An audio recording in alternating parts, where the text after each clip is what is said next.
कितना वसू है पहला पेट्रोल? 200 का। हाँ 200 कितने का डाला था? 300 कितने मैंने कितने का टोटल डालने को 300 का बोला बोला था? 500 का डलाया था। और कितने का कितना डाला तुमने? डाला कितना?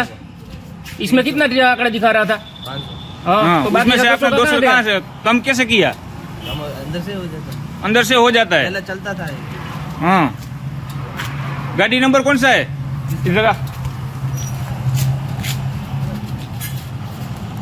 एक गाड़ी नंबर बोल। F88 कितने का पेट्रोल डलवाया था? 500 का। कितने का डाला? 500 का ही डाला। उसमें से कम कितना आया?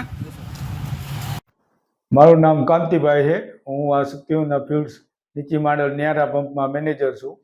સવારે બનાવ એવો બન્યો હતો કે એક ભાઈ 500 પેટ્રોલ ભરાવા આવ્યા હતા, પણ અમારા માણસે એની નજર ચૂકવી એ ભાઈની ને 200નું એ ભાઈનું ખોટું કરી નાખ્યું હતું. જેથી હવે અમે એ માણાને અહીંયાથી નોકરીમાંથી કાઢી મૂકશું અને હવે આવો બનાવ બીજો ન બને એનું ધ્યાન રાખશું.